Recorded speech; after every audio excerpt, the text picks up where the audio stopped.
शेत वाहून गेले नाही त्यांना, म्हणजे त्यांच्या शेतात पाणी साचलं, पीक जळून गेलं, म्हणजे त्याचा 70,000 रुपये हेक्टरी नुकसान झालं. आता आला दुसरा, ज्याच्या नदीच्या शेजारचे वावर वाहून गेले आणि पीक वाहून गेलं, त्याला 1,30,000 रुपये भरपाई द्यायची.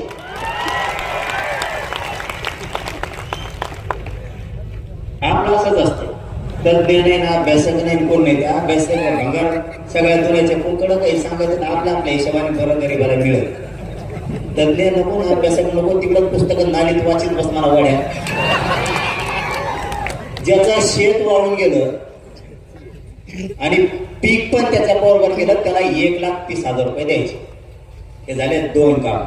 आणि तिसरं काम, ज्याचे जनावर वाहून गेले, ज्याचा कांदा वाहून गेला, त्याची सोयाबीन वाहून गेली, त्याची बाजरीचे खळे होणार होते वाहून गेले, त्याचे सोनं वाहून गेलं, त्याचं धान्य वाहून गेलं, यांना शेतकरी सांगत तसा पंचनामा करून 100% भरपाई द्यायची.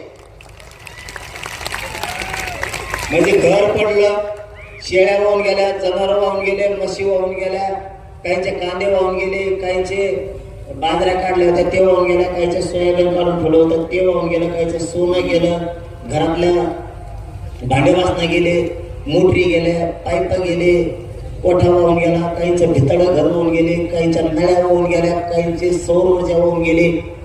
जेवढं वाहून गेलं तितके पैसे